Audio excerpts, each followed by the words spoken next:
Hi guys, Asmo here, and like the title says, today I'm gonna be talking about how to make enough currency so that you can get a Headhunter for the first time ever if you haven't done it before, or how to make currency in this league. What are the good ways of making currency? What should you be doing to make the monies? So I just got my Headhunter. I have had like a week break in this league where I wasn't playing because I went on a vacation. So now I had to catch up and make that 80 Exalt orbs roughly that the Headhunter costs now in order to get my build going. So there are multiple ways of making currency this league. Many of them are very easy, some of them are more difficult. So let's start with what I think is the easiest way to make currency. You virtually don't need a build. You can pretty much play anything you want, and that is contracts. So good contracts. There are good contracts and there are bad contracts. As you can see, there's way more bad contracts than good contracts. So which are the good ones? Which are the good contracts? Which are the good blueprints? The good contracts are the ones that have, for example, lockpicking. So if you can find lockpicking, the higher level, the better in terms of the amount of chests that you will find inside. Lockpicking, those are contracts that you just want to spam in order to make currency. Second one is agility. Agility level 4 or 5, you're gonna also make a lot of currency. So lockpicking ones have map fragments that give you like fragments, scarabs, things that help you make more money from the maps later on, as well as currency boxes. And agility have currency boxes, harbinger, fossil, and that's pretty much mostly it. The fossils ones make you a lot of money. There are so many fossils. I sold a lot of fossils this league, made a lot of currency. Like big bulk of the Headhunter that I farmed was fossils from those agility contracts. So that's another thing you want to do.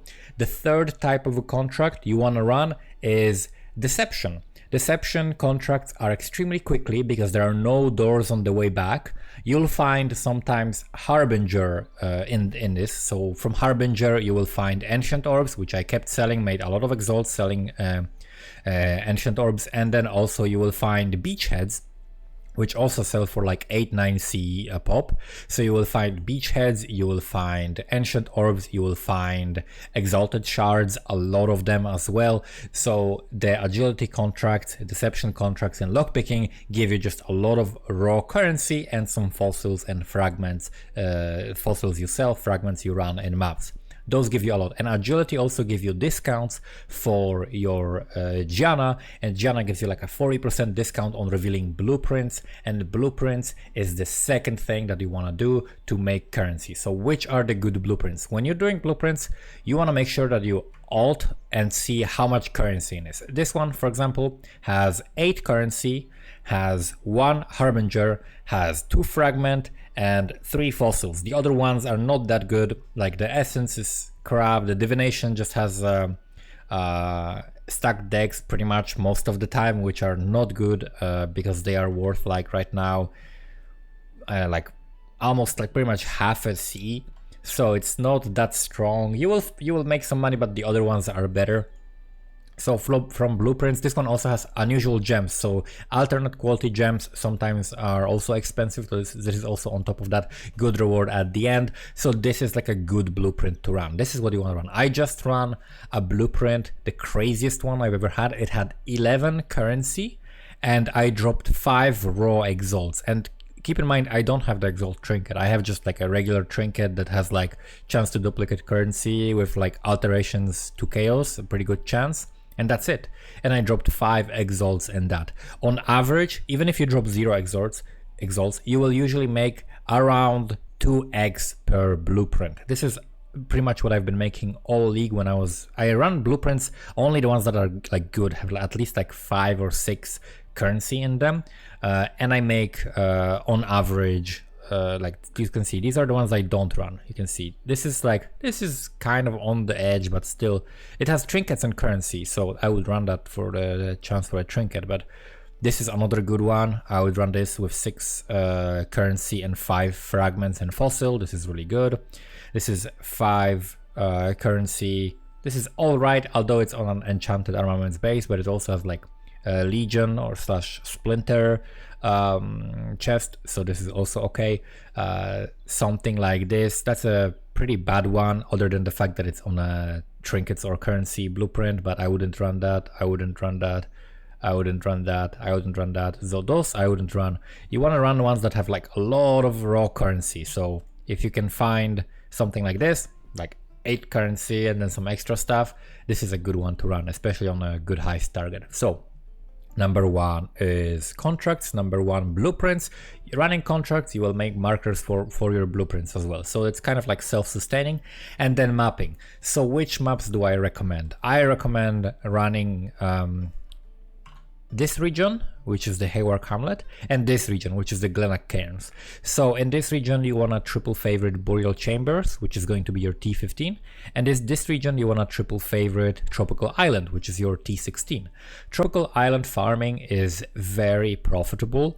You will make like about 250 chaos per hour if you have like an okay build. Like if you have this build minus the Headhunter, like this build without the Headhunter, I was doing Tropical Islands and I was farming like it was showing like 360 300 something chaos per hour, but I was also spending some chaos, so more like 250 chaos per hour.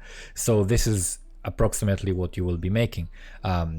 With the maps, I'll tell you in a moment like what the strategy is, because you want to make sure that you are juicing your maps whenever you can.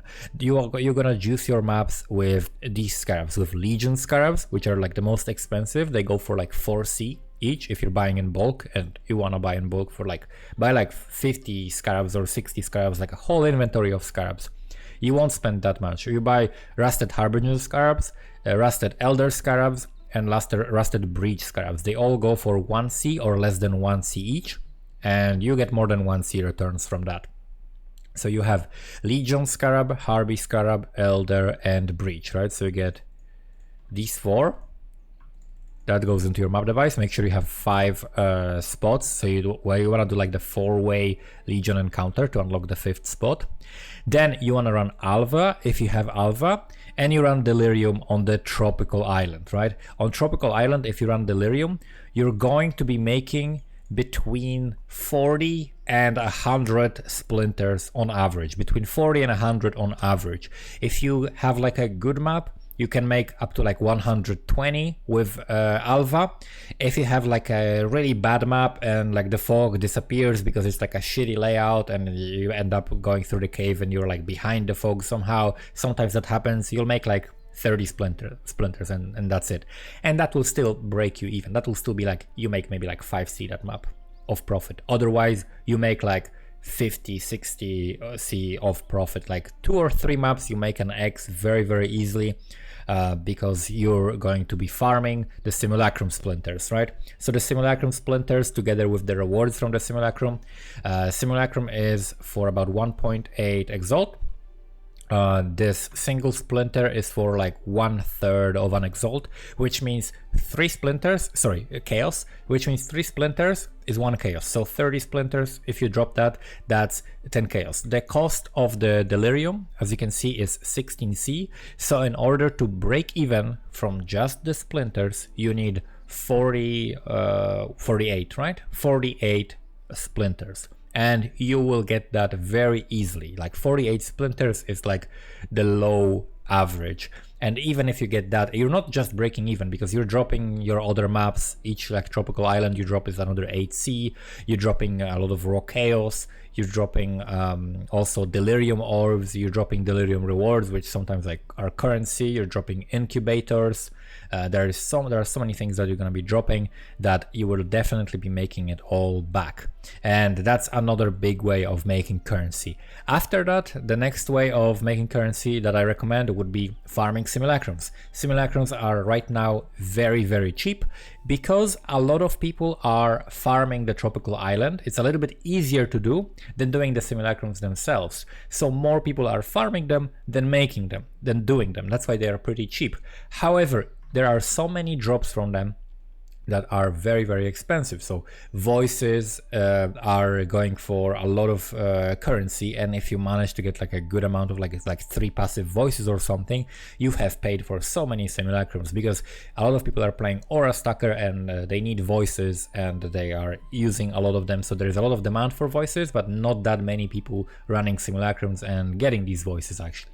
So running simulacrums right now, also definitely a very profitable way of making currency. Otherwise, you can also run the burial chambers with delirium, especially if you have alpha. You will get on average like 40 something splinters, which means it breaks even, but sometimes you have a chance to get even more currency. If your build can handle it, I recommend getting Watchstone with +1 to area level. That means this will be area level 84, and that means when you drop the cluster jewels, they will be level 84 as well, which are highly sought after cluster jewels. So if you can find like a medium cluster jewel with increased aura effectiveness, something like that, that will be another thing that you can make a lot of money on. So those are the ways that I've been making currency on this league. This is how I got Headhunter. I started, what do we have right now? We have Thursday, I think, right? We have Thursday today. Let me check, because I'm on in a different world. There we go, Thursday. So I started doing it, farming it on Sunday, I think, right? So like 1, 2, 3, 4, 5 days. 5 days to farm the Headhunter. I wanted to give myself a week to do it. Farmed it in 5 days, which means what? Like that's like 80 divided by 5. That's like my brain is currently super fried. 80 divided by 5, right? That's 16. Okay, so that's about 16 eggs per day farming, right? Which means if you play like 8 hours a day, you need to farm only 2. If you play like more like me, like more like 4 or 5 hours, or 5 or 6 hours, then you need to farm like 3 eggs per hour or something like that to do that, which is something you can easily achieve doing like the tropical island farming, for example, right? There's so many things that you can do. Make sure that you sell the extra currency that you have, like the scours that you're never going to be using. If you're never going to be using like the ancient orbs or divine, sell that as well. Sell anything that you're not going to be using, and make sure to look through your tabs and see, like, just for example, some like these catalysts are good, these catalysts are good to sell. There are certain fragments, like if you're not going to be doing the bosses, sell the fragments. If you're not going to be doing delve, right, sell the sulfite scarabs. They're also actually expensive. So that's it. That's how I made my currency this league. That's how you can make a Headhunter. It's not that difficult. This build that I was running with this belt before, so this is the belt I was using. So this build together cost me, what was it, like 400, like let's say 500. So that was like 10 eggs, maybe like 12 eggs or something like that. I think 12 exalted orbs is, I think, around the price, 12, 13, around the price of everything I bought for this build. And that completely handled everything until I got the Headhunter. So from the beginning of the league, I'm sure you've been able to make like 12 exalted orbs to get a build going on, something like cast on crit, or maybe some kind of a BV build. Those builds are very, very good right now, and that's what I actually recommend for you. So thank you guys for watching. Good luck with your drops, and see you next time.